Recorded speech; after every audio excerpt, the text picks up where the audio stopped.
मौजूद सामीन इकराम अस्सलामु अलैकुम वरहमतुल्लाहि वबरकातुहू।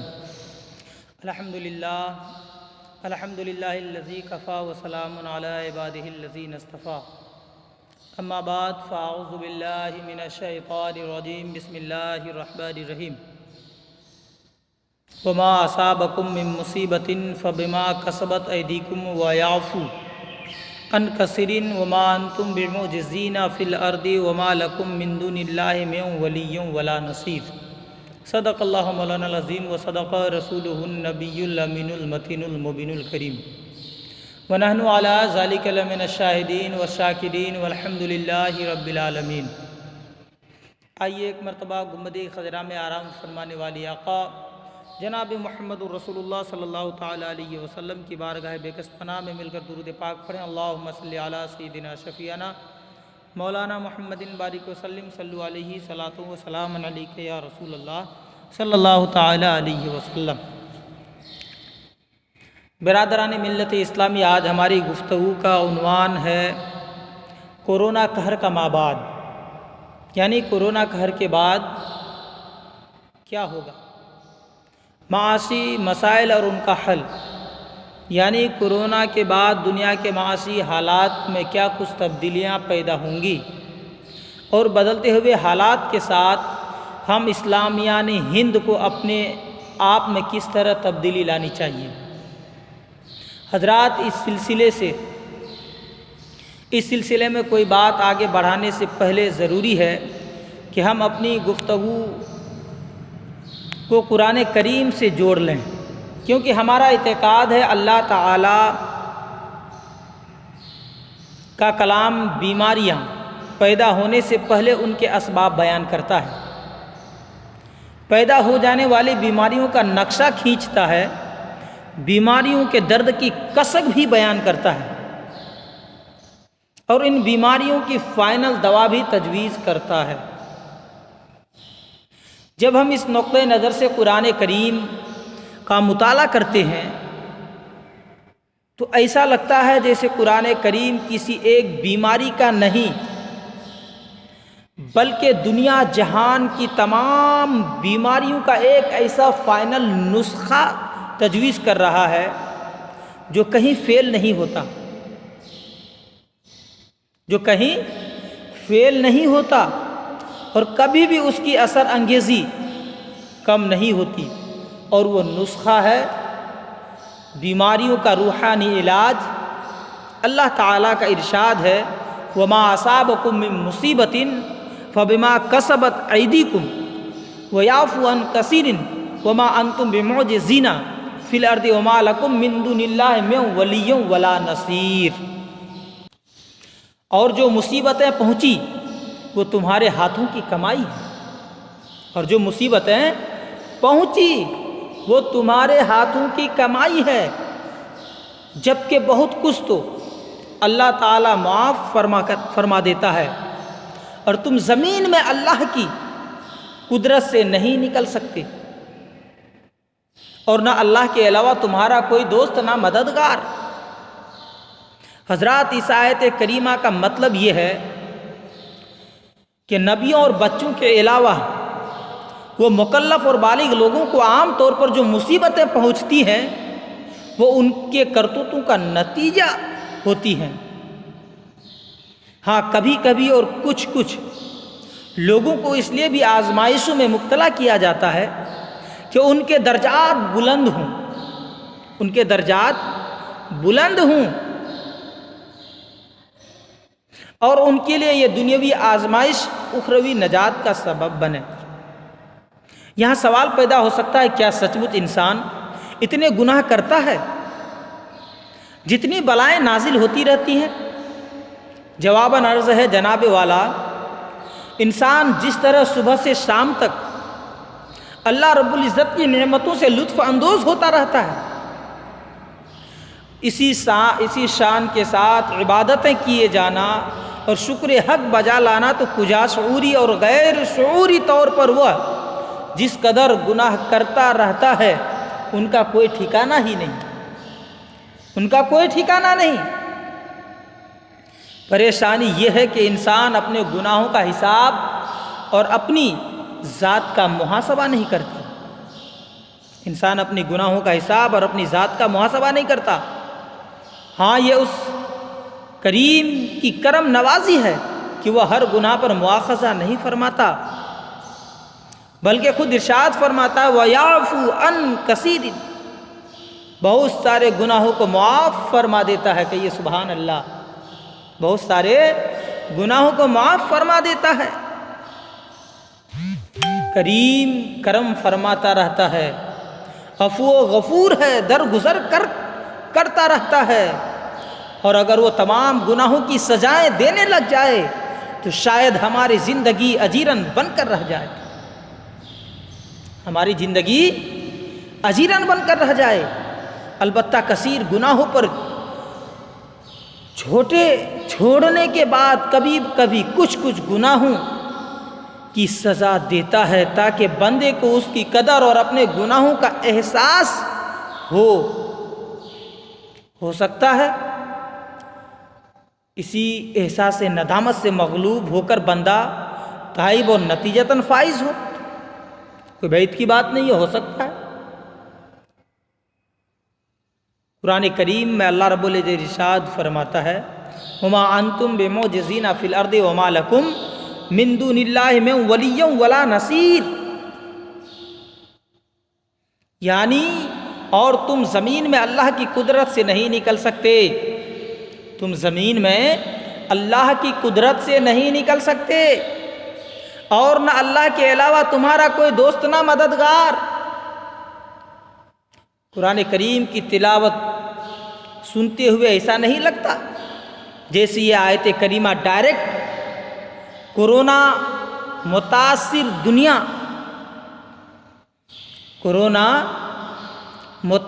दुनिया से मुखातब हो।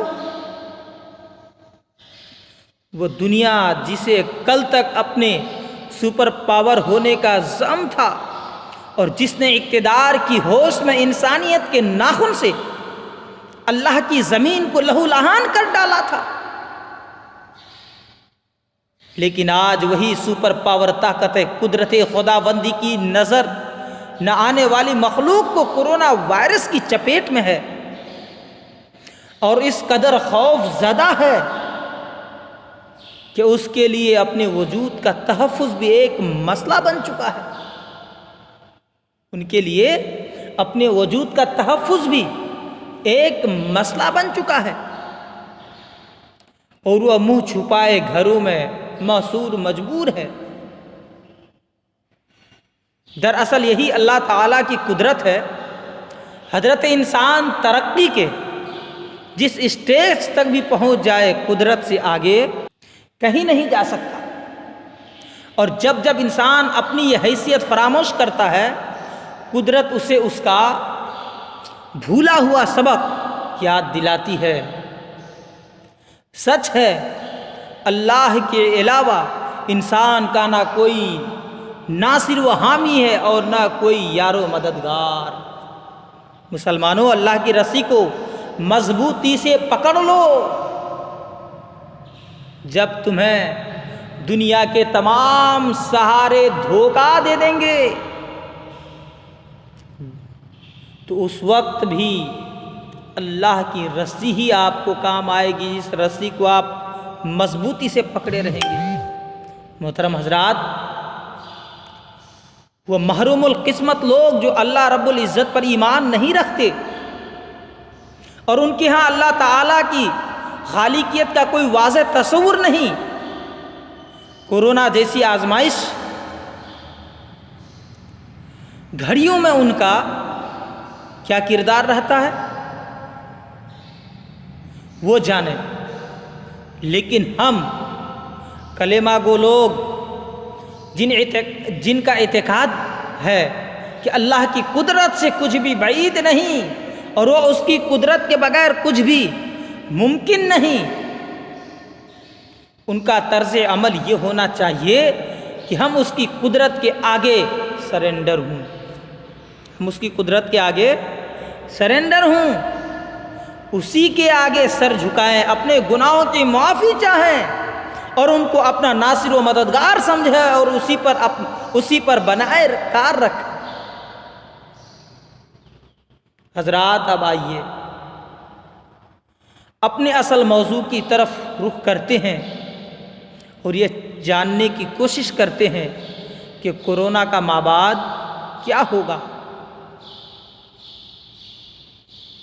और इस वक्त हमारा रवैया क्या होना चाहिए। अजीज दोस्तों, कोरोना वायरस हकीकत में कोई बीमारी है भी या नहीं, या फिर यह आलमी साजिश का कोई हिस्सा है, अभी तक इस ताल्लुक से फाइनल राय के तौर पर कुछ भी नहीं किया जा सकता और न दुनिया की मौजूदा रविश से ये उम्मीद है कि आसानी से यह मुअम्मा हल हो, क्योंकि इस वक्त पूरी दुनिया अमलन दज्जाली निजाम के खंजाल का शिकार हो चुकी है और ये जाबिराना अंजाम और ये जाबिराना निज़ाम न सिर्फ ये कि दुनिया का पहिया अपनी मर्जी के मुताबिक घुमाता है, बल्कि दुनिया के लिए सोचने समझने के मेयार भी यही तय करता है। अलबत्ता कोरोना वायरस के तई अब तक कायम की गई बहुत सी सारी मुस्बत मनफी आरामें, बहुत सारी मुस्बत मनफी आरामें से एक बहुत अहम और माकूल राय यह है कि ये दुनिया भर की मईशतों को तह व बाला करने की एक कोशिश थी। ये एक कोशिश थी जिसमें साजिश जहन कामयाब रहे, जिसमें साजिशी जहन कामयाब रहे और बुसम खैश दानिश वर और तरक्की याफ्ता दुनिया आंखें बंद किए उन्हीं नकूश पर चलती रही। अल्लाह अकबर। जिनके खतूत साजिशी अनासिर ने खींचते हैं, बहर सूरत हकीकत हाल अल्लाह जाने, हकीकत हाल अल्लाह जाने, लेकिन इसमें कोई दो राय नहीं। बोलिए, इसमें दो राय, कोई दो राय है? इसमें कोई दो राय नहीं कि कोरोना अपना काम कर गया और इस वक्त पूरी दुनिया मईशत नाकाबिल यकीन हद तक गिरावट का शिकार हो चुकी है। चूंकि अभी बिल्कुलिया लॉकडाउन से नजात नहीं मिली है, अभी लटे पटे मजदूर अपने घर पहुंचे हैं, लटे पटे मजदूर अपने घर पहुंचे हैं और दोबारा काम पर नहीं लौटे, और दोबारा काम पर नहीं लौटे। इसलिए शायद आम जहन कुसादबाजी और शरह बेरोजगारी का सही अंदाज़ा न कर सकें। उसका ठीक अंदाज़ा उस वक्त होगा जब खुद पर मुनहसिर ये करोड़ों मजदूर और बेरोजगार नौजवान काम की तलाश में निकलेंगे और पेट की आग बुझाने के लिए हाथ पांव मारना चाहेंगे। हमें ये अंदाजे जब होते रहेंगे। ज़मीनी सच्चाई यह है कि दुनिया का शदीद मासी बहरान से दो चार हो चुकी है और अब इसके नतीजे में न सिर्फ अफलास और बेरोज़गारी बढ़ेगी, बल्कि बेरोज़गारी के साथ साथ शरह जराइम भी बहुत तेज़ होगी। इंसान के खून का प्यासा होगा और एक इंसान दूसरे इंसान के मुंह का लुकमा छीनना चाहेगा,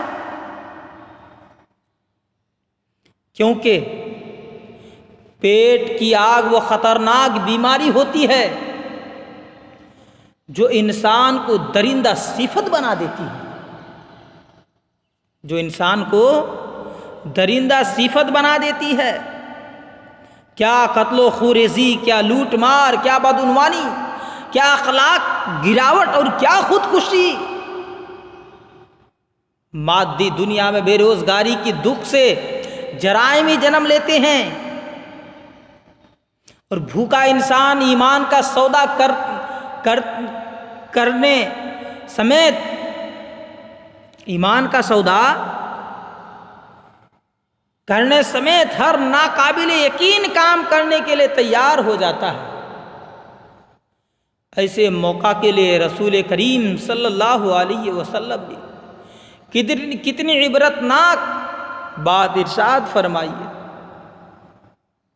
मिस्कातुल मसाबी बाबुस्सलाम की हदीस पाक है।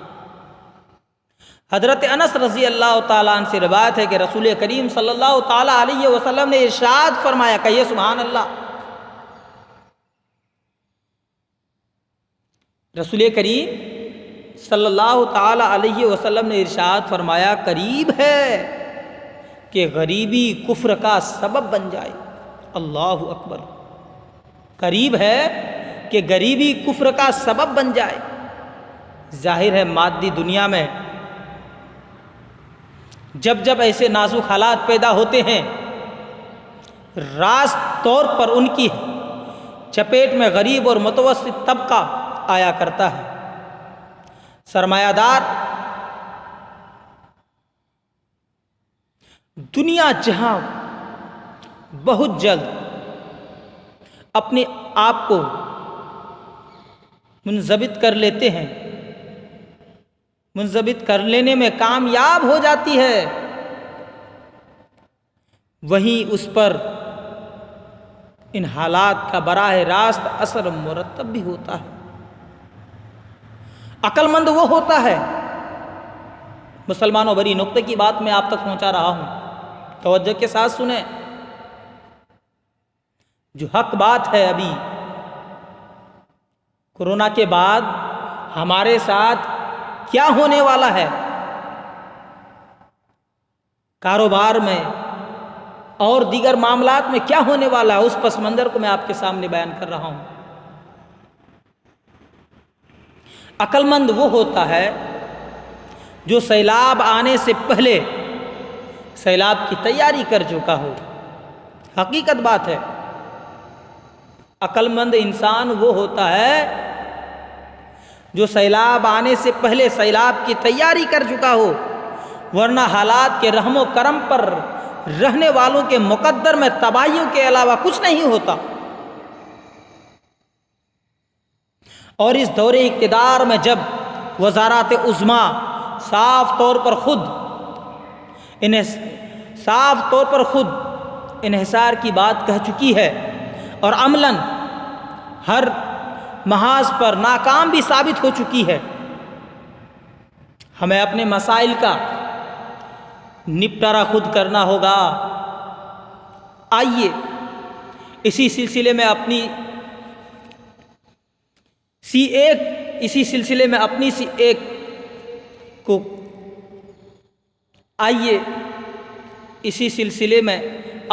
एक कोशिश करते हैं। मुमकिन है कोई भली बात मुंह से निकल आए और हमारे दर्द का मां बन जाए। मुसलमानों,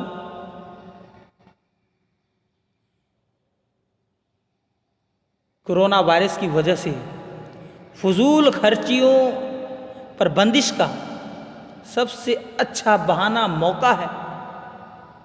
कोरोना के कहर से मुतासिर दुनिया अगर माशी तौर पर इस्तेकाम चाहती है तो उसे सबसे पहले अपना फजूल खर्चियों पर पाबंद होना होगा, और ये निहायत ज़रूरी काम है जो बिना कोरोना के भी होना चाहिए था। लेकिन अगर अभी तक इसके लिए कोई मुआशरा हिम्मत नहीं जुटा पाया था, उसके लिए कोरोना से बेहतर कोई बहाना नहीं हो सकता। कोई बहाना नहीं हो सकता। और ना लॉकडाउन के तजर्बात से अच्छा कोई मौका, लॉकडाउन के तजर्बात से अच्छा कोई माकूल मौका। अगर इस पहलू को कुरान और सुन्नत से मुज़य्यन करना चाहें तो शरई नुक्ते नज़र से फजूल खर्ची हराम है। अल्लाह ताला ने कलाम पाक में फजूल खर्ची करने वालों के लिए जो अंदाज़े बयां इख्तियार फरमाया, पूरे कुरान में किसी और तबके के लिए नहीं किया गया। इरशाद रब्बानी है, वातिजुल कुर्बा हक़्क़हु वल मसाकिन वब्न सबीला वला तुबज़्ज़िर वब्न सबीला वला तुबज़्ज़िर तबज़ीरा इन्नल मुबज़्ज़िरीना कानू इख़वान शयातीन व कान शैतानु लिरब्बिही कफूरा। रब्बिही कफूरा। मुसलमानों, अल्लाह रब्बुल इज़्ज़त कुरान करीम में इरशाद फरमाता है, जिसका तर्जमा और मफ़हूम है, और रिश्तेदार, मिस्कीन और मुसाफिर को उनका हक दो। आज हम हक देते? रिश्तेदारों को, मिस्कीनों को बोलिए देते? मिस्कीन को और मुसाफिर को उनका हक दो और फजूल ना उड़ाओ। लेकिन आज हम क्या करते? फजूल उड़ाने में लगे हैं। आज हम बहुत ज़्यादा पैसे फजूल कामों में खर्च करते हैं। ना हमें रिश्तेदार, ना हमें मिस्कीन, ना हमें मुसाफिर, ना उसके अलावा किसी को अपना हक अदा करना समझते हैं। बेशक फजूल खर्ची करने वाले शैतानों के भाई हैं। तो मुसलमानों, कुरान करीम से क्या पता चला? जो इंसान फजूल खर्च करता है वो शैतानों के भाई हैं। तो क्या आप शैतान के भाई बनना चाहते हैं? कोई चाहेगा कि शैतान का भाई बनूं? अरे शैतान तो इतना बड़ा नाशुक्रा हो गया, इतना बड़ा नाशुक्रा है कि क्या बयान करूं। वो हमेशा आपको कोशिश में लगा रहेगा कि ये मेरा भाई बन जाए, इसको मैं फजूल खर्ची में लगा दूं, ये मेरा अच्छा दोस्त बन जाए। तो क्या आप चाहते शैतान के भाई बनना? मुसलमानों, अगर नहीं चाहते तो फजूल खर्ची से अपने हाथ को रोकिए। और शैतान अपने रब का बड़ा नाशुक्रा है। शैतान अपने रब का बड़ा नाशुक्रा है।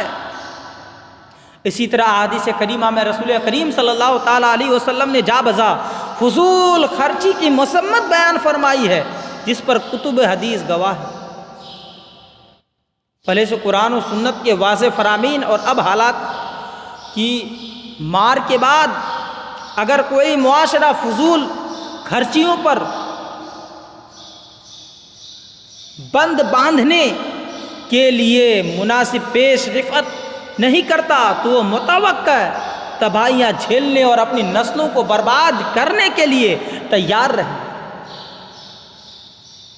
ऐसे मुआशरे को बर्बाद करने के लिए दुश्मन को कोई मनसूबाबंदी करने की ज़रूरत नहीं। ऐसे समाज में जैसे जैसे खुशी गम की तकरीबात होती रहेंगी, हर तकरीब खुशियों के बहाने गम और गमों के बाद दोहरे गम लाती रहेगी और समाज का हर अगला कदम तबाही की तरफ बढ़ता रहेगा। मेरे मिल्लत के नौजवानों, अगर हम चाहते हैं कि हमारा समाज दिन दूना ब्याज सूद की तरफ मुसलसल बर्बादियों की तरफ ना बढ़े तो समाज के मुअज्जज़ और ज़िम्मेदार कहे और समझे जाने वाले अफराद को आगे आना होगा और शादियों में होने वाले फजूल खर्चियों पर रोक लगाने के लिए पेश रफ़अत करनी होगी। शादियों के खर्चे कम करने के एक माकूल सूरत ये भी है कि इनफरादी शादियों की बजाय इज्तिमाई शादियों को फ़रोग़ दें ताकि कम खर्च में काम हो सके। जहाँ इनफरादी शादियाँ हों, अगर वहाँ खानों पर रोक लगाई जा सके और उस पर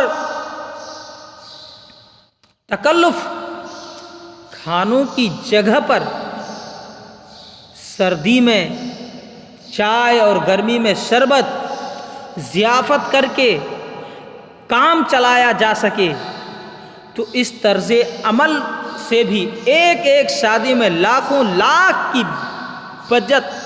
बचत की जा सकती है, लाखों लाख की बचत की जा सकती है। इसी तरह जहेज़, डेकोरेशन, फैशन, शादियों की खुराफात और नाज़ो अंदाज पर कंट्रोल करके भी घरों को माशी इस्तेहकाम दिया जा सकता है। दिया जा सकता है कि नहीं बोलिए? यकीनन दिया जा सकता है। लेकिन हमें क्या करना होगा? शैतान का भाई बनने से बचना होगा। जब तक हम शैतान का भाई बनने से बचेंगे नहीं, उस वक्त तक इस काम को अंजाम नहीं दे सकते। यह अफसोसनाक बात है कि शादियों की तरह अब मौत मैयत के मौक़ू पर भी बहुत सारे मरासिम बतौर बिदअत राइज हो चुके हैं। अगर इन पर कंट्रोल नहीं किया गया और इसाले सवाब के नाम पर की जाने वाली बहुत सारी फजूल खर्चियों पर रोक नहीं लगाई गई, तो न सिर्फ जिंदा बूढ़ों की खिदमत मुश्किल होती जाएगी, बल्कि इंसानों के जनाजे भी अजीज न होंगे। इंसानों के जनाजे भी अजीज न होंगे। और इस तरह इंसान को इंसान का मरना और जीना दोनों गिरा गुजरेगा, दोनों महंगा गुजरेगा। मुआशरे का ये रवैया तारीख मुस्तकबिल है, जिसकी जिम्मेदारी सफ़ेद दाढ़ी वाले बुज़ुर्गों को अपने नई कंधों पर उठानी होगी, क्योंकि अगर उन्होंने ऐसा न किया तो न वो अपना बुढ़ापा वक़ार गुजार पाएंगे और न इज्जत की मौत मर सकेंगे। इस मौका पर यह भी ख्याल रहना चाहिए कि मैयत के खर्चों में वो तमाम फजूल खर्चे भी शामिल हैं जो आजकल जाबजा मज़ारात और उर्सों के नाम पर गैर शरई तरीके से रिवाज पाने लगे हैं। हर साल कौम का बेतहाशा पैसा इन गैर शरई मरासिम के नज़र हो रहा है और नतीजतन खुशफहमी, बदनामी, बदअंजामी और बेअमली के अलावा कुछ हासिल नहीं हो रहा है, कुछ भी हासिल नहीं हो रहा है। जिंदगी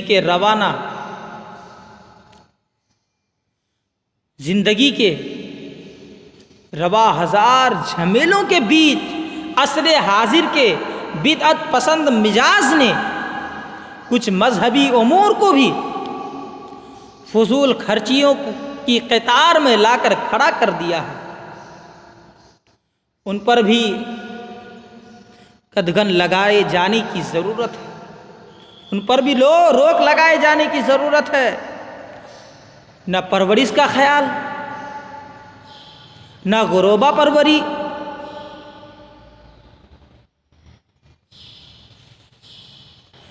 न बेगुनाह कैदियों की रिहाई, न नामुसे रिसालत की पहरेदारी, न इनफरादी हुकूक की अदायगी और न मिल्लत की इज्तिमाई फ़िक्र।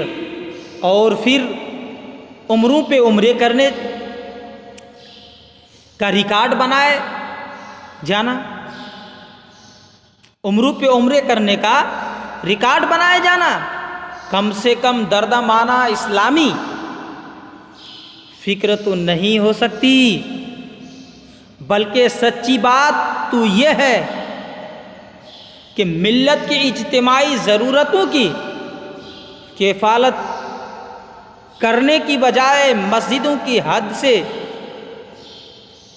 सवा तेज़ें कारी पर पानी की तरह पैसे बहाना और बतौरे मुफाखरत ज़रूरत से कई गुना ज़्यादा मुनक्कश और गिरा कीमत मस्जिदें बनाना भी खालिस और मुखल्लस मोहम्मदी मिजाज नहीं। ये बात जहन से निकाल देनी चाहिए कि इस्लाम और इस्लामियात से जोड़कर हम जो करें सब रवा है। इस्लाम वो असली मज़हब है जहाँ अगर कोई इस्लाम की रूह का दर्जा रखने वाली नमाज भी रियाकाराना तौर पर अदा करता है तो उसे मुंह पर मारा जा सकता है, उसे मुंह पर मारा जा सकता है। ऐसे में अगर कोई अकीका, उम्रा, मस्जिद साजी, मदरसा साजी, जलसा, उर्स, इसाले सवाब और दिगर मुक़द्दस ढांचों में फजूल खर्ची करता है तो हस्बे मरातिब उस पर भी इंद शरअ वही तमाम अहकाम नाफिज हो सकते हैं जो फजूल खर्ची करने वालों पर नाफिज होते हैं, और उसके लिए भी वो तमाम वईदें हो सकती हैं जो इख्वानु शयातीन के लिए है। इसीलिए मुनासिब होगा कि बहुत बड़ी सतह पर पंचायतें बैठाने की फिक्र करने की बजाय हम में से हर एक अपनी अपनी हैसियत के मुताबिक अपने शहर या इलाके या मोहल्ले या बिरादरी या ग्रुप की सतह तक ही सही फजूल खर्ची के खिलाफ मुहिम चलाए, मुआहदा करे, इसके खिलाफ एक्शन प्लान बनाए और अपने अमलन नाफिज करने के लिए जद्दोजहद करें। इन्नल्लाह ला युज़िउ अजरल मुहसिनीन, बेशक अल्लाह ताला नेकियों का अज्र ज़ाय नहीं फरमाता। नेकियों का अज्र अल्लाह तबारक व ताला ज़ाय नहीं फरमाता। अगर आप नेक काम करेंगे तो आपको उसका अज्र मिलेगा और यकीनन मिलेगा। लिहाजा मुसलमानों, आज हमें इन कामों को अंजाम देने की ज़रूरत है और इस पर अमल पैरा होने की ज़रूरत है। इसी तरह देख लें आप ई कॉमर्स यानी ऑनलाइन तिजारत अल्लाह रब्बुल इज़्ज़त की बहुत बड़ी नेमत है। ऑनलाइन तिजारत अल्लाह रब्बुल इज़्ज़त की बहुत बड़ी नेमत है। इसका पूरा फ़ायदा उठाना चाहिए और इंसान जिस पेशे, हुनर, तिजारत के मैदान से वाबस्ता रहा है उसे ऑनलाइन कर देना चाहिए, ताकि जहां कामयाब तिजारत से ये जहान कामयाब हो रहे हैं, ईमान और तिजारत से नबियों और शहीदों के साथ हश्र हो, और वो जहां कामयाब हो तिजारत की फजीलत से कुतुब हदीस भरी पड़ी हैं। हजरत रिसालत माब सल्लल्लाहु अलैहि वसल्लम भी तिजारत करते थे और आपके खुलफाए अरबा और दीगर सहाबा भी।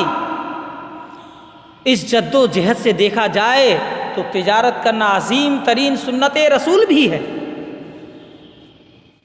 अजीम तरीन सुन्नत रसूल भी है और माशी तौर पर देखा जाए तो हमेशा दुनिया के अमीर तरीन लोग तिजारत पेशा रहे हैं, तिजारत के पेशा रहे हैं। नौकरी का जहन मगलूब जहन होता, नौकरी का जहन मगलूब जहन होता है जो चंद हुदूद व क़यूद का पाबंद होता है। मौजूदा दुनिया का तिजारत से नौकरी की तरफ रुझान दरअसल दज्जाली निज़ाम के तैयार करदा ताने बाने की बहुत बड़ी कामयाबी है। दज्जाली निज़ाम के तैयार करदा ताने बाने की बहुत बड़ी कामयाबी है। ई कॉमर्स आम तिजारत से कई गुना एडवांस है, आम तिजारत से कई गुना एडवांस है, इसलिए उसे आम तिजारत से भी कई गुना बड़ी नेमत गर्दानना चाहिए।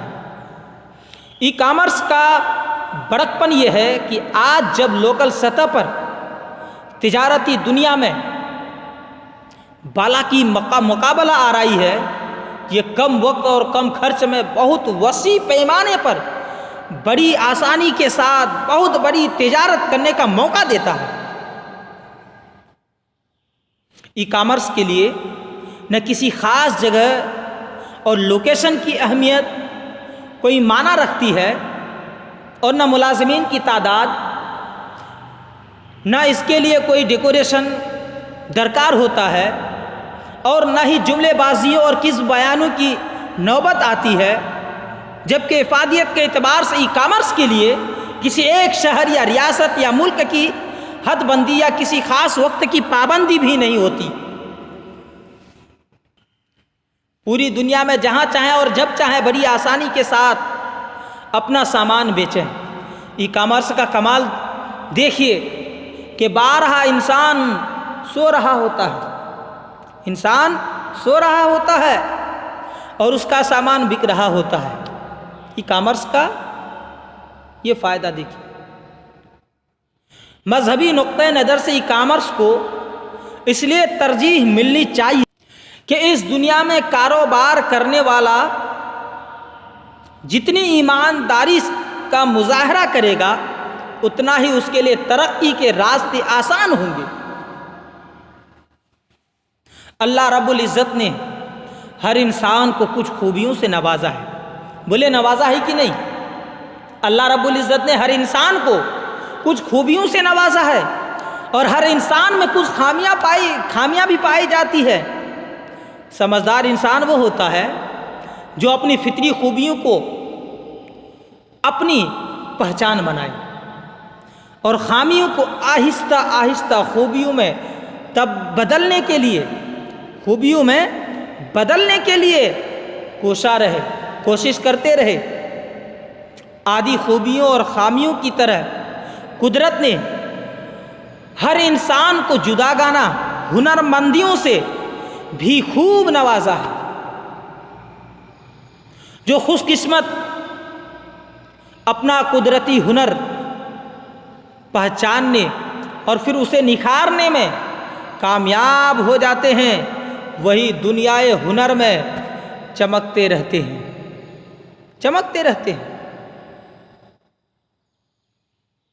आज की दुनिया भले डिजिटल हो चुकी हो, लेकिन उसके बावजूद इंसान के कुदरती हुनर की कद्र अज़मत जूं की तो कायम है, बल्कि इसमें गैर मामूली बढ़ोतरी भी हुई है। अक्ल की बात मानी जाए तो कंप्यूटराइज दौर में किताबत जैसी किसी चीज़ का वजूद ही कायम नहीं रहना चाहिए। लेकिन न सिर्फ ये कि अब तक किताबत की दुनिया आबाद है, बल्कि हर माहिर खतातू का इंटरनेशनल सतह पर हौसला अफजाई भी होती है। ठीक यही हाल खुश आवाज़ी, दस्तकारी और दिगर फनकारियों का है।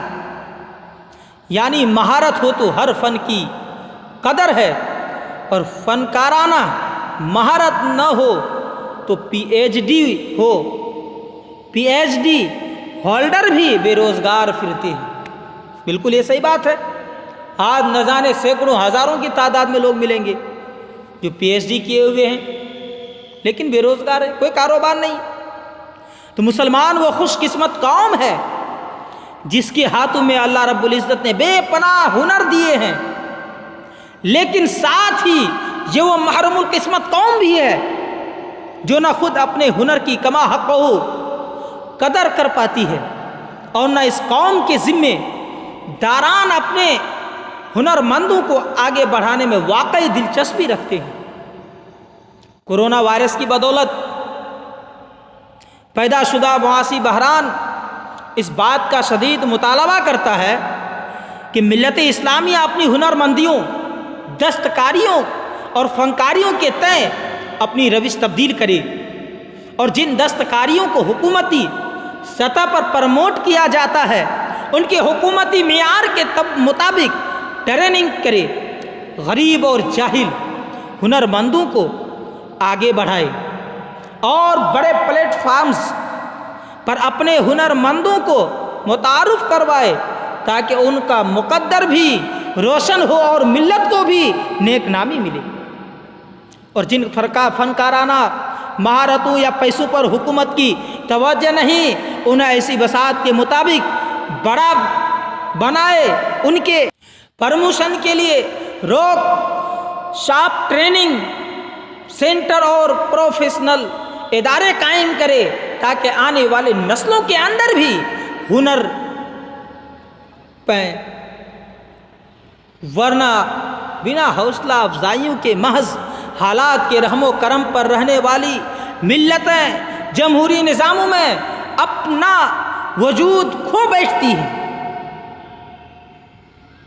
रिया व समा की होश और हर भले काम का क्रेडिट लेने की और के इस खुद गर्ज अहद में हमेशा ये बात हाशिया ख्याल में रहनी चाहिए कि किसी भी बहाने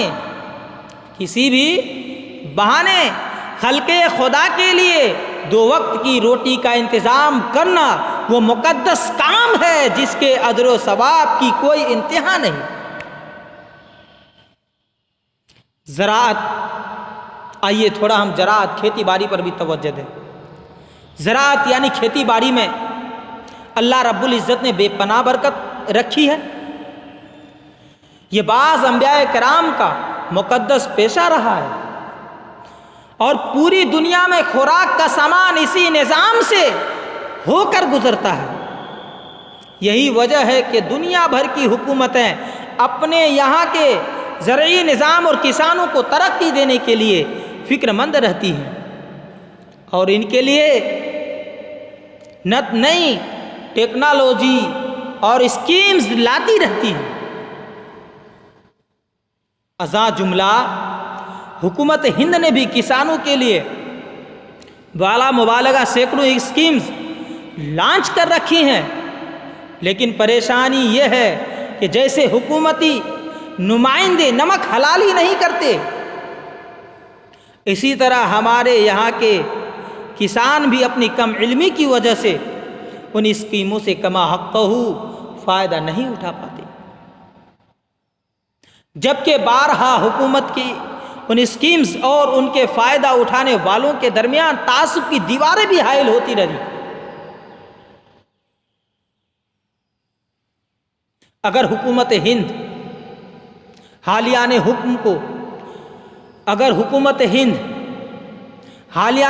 कोरोना महामारी की वजह से बड़ी बेरोज़गारी पर जल्द काबू पाना चाहते हैं तो उन्हें एग्रीकल्चर पर ख़ास तौर पर फोकस करना चाहिए, क्योंकि ये वो दुनिया है जहां डायरेक्ट एक के एवज 700 तक मुलाजिमत 700 तक मिला करता है। दुनिया के किसी बिजनेस में इस कदर मार्जिन नहीं हो सकता, मार्जिन नहीं हो सकता। ज़राअत के तक़द्दुस का एक पहलू ये भी है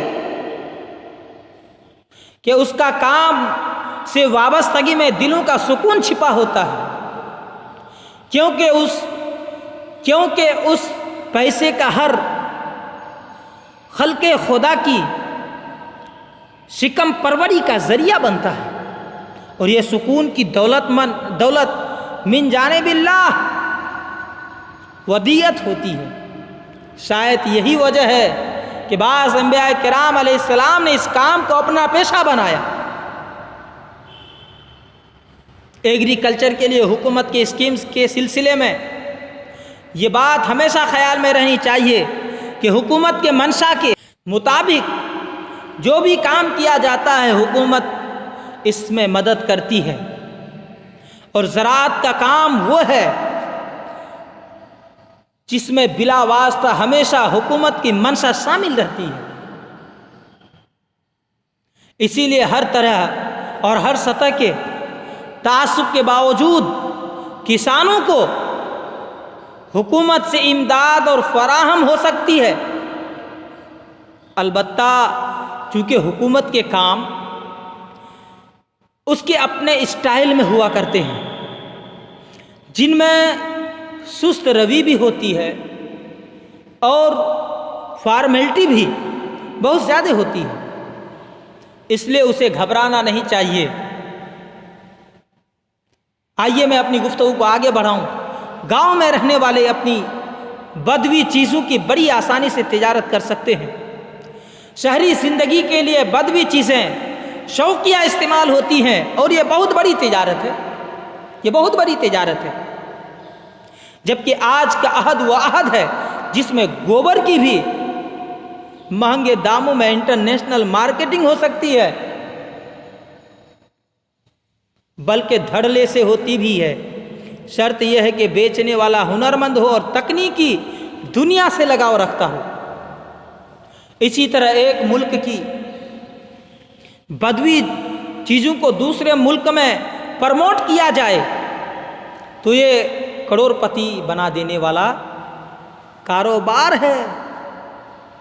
भारत से दुनिया जहान के बहुत से मुल्कों में ऐसी सैकड़ों अशिया की बरामद होती है जिनका रास ताल्लुक देही जिंदगियों से होता है, लेकिन गंदुम फरोश सरमायादाराना निज़ाम आज के किसानों का लहू निचोड़ता रहता है और किसान अपनी जहालत और हिमाकत की वजह से खुदकुशी पर मजबूर हो जाता है, खुदकुशी पर मजबूर हो जाता है अपनी जहालत और हिमाकत की वजह से।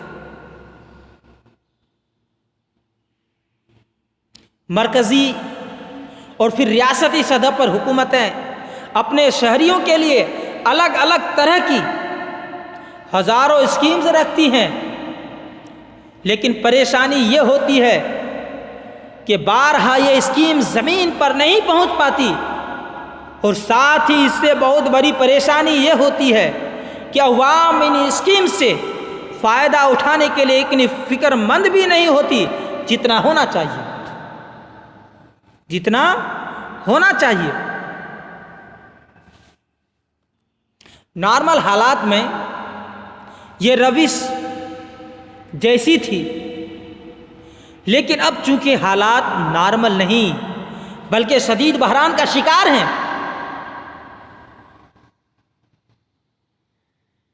शदीद बहरान का शिकार हैं, इसलिए शहरियों को चाहिए कि वो इस मासी बहरान से निकलने के लिए जो भी प्लान तैयार करें, इसमें इस बात की कोशिश ज़रूर होनी चाहिए कि उनके मौजूदा इदारे किसी न किसी सतह पर हुकूमत की किसी न किसी स्कीम से वाबस्ता हो जाएं, किसी न किसी स्कीम से वाबस्ता हो जाएं, ताकि पूरी दुनिया ना सही जितनी भी मिले हुकूमत की माली मदद भी मिल जाए और हुकूमत के ज़रिए एक मजबूत प्लेटफार्म भी।